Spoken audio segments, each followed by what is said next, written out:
The American efforts to reach an Israeli Palestinian Framework agreement are still to yield results, but the Israeli political arena is already on fire. Once every few weeks or so, statements or ideas made by the Israeli Prime Minister cause an uproar. I've said it before, I have no intention of evacuating any settlement or uprooting any Israeli. What did Netanyahu mean? Many question marks arose in Jerusalem, Ramallah, and Washington over the weekend. Later on, the Prime Minister's office briefed that Netanyahu meant that he will insist that settlers be given the choice to remain in their homes under Palestinian rule in any future peace treaty.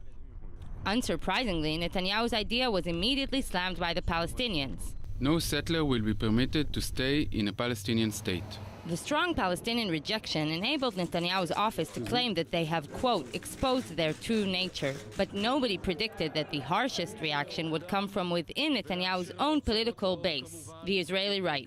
The idea of Jewish settlements under Palestinian sovereignty is very dangerous and reflects an irrationality of values. Bennett wasn't alone. Members of Netanyahu's own Likud party issued angry protests warning that any variation of this plan will tear up the party. The Prime Minister's office slammed Bennett and his fellow political rebels. Bennett is irresponsible and harms the efforts to expose the real face of the PA just to grab headlines. It didn't take long for Bennett's circle to lash back at Netanyahu. Next time Netanyahu does a brilliant tactical move to expose the Palestinians, he might want to coordinate with his ministers. Was Netanyahu just airing a trial balloon, or is this for real? Look, I think you have to divide it into two. I think there's the political aspect of it, which is Naftali Bennett making a big deal out of it. And I think there's also just the content of what Netanyahu said himself. Naftali Bennett has to play to his constituency. He's sitting in the government right now, and he has to make noises that this is unacceptable to him. So I think it's more of a domestic thing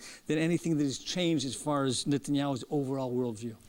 Whatever the answer, one thing is clear. Before making any move with the Palestinians, Netanyahu will have to win a hard battle at home.